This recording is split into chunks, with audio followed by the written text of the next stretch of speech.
I've been in this seat in Chinkford with the Green, trying to win this seat for Labour for many years. I ran in 2019, we got very, very close. I started getting messages on my phone from journalists because the Labour Party had briefed the Times and other newspapers that I was going to be deselected before they'd even told me. At 9 p.m, although I only saw the email at 9:30, they'd sent me an email saying, we think that your social media history undermines our ability to win elections, and so you are being deselected from standing in Chinkford with the Green.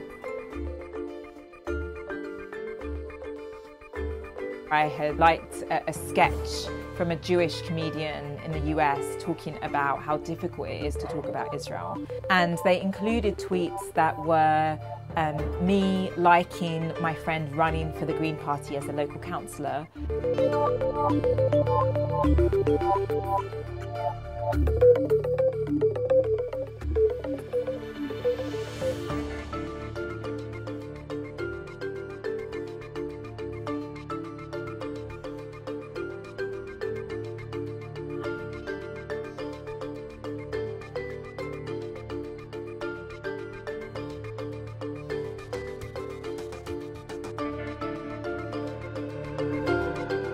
The biggest issue is the hospital because it needs a redevelopment, and the Conservatives have been promising that for years, so that will be my first priority, and also policing and antisocial behaviour.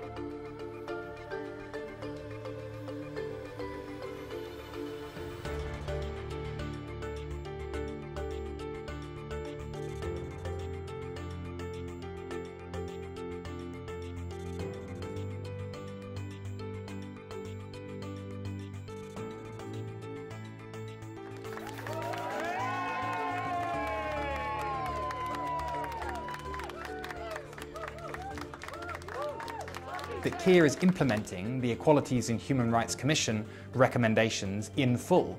And if there are people who have tweeted things, shared things on Facebook, engaged with posts that fall foul of those EHRC recommendations, then those people are and should be blocked from being part of the Labour Party's leadership in the future.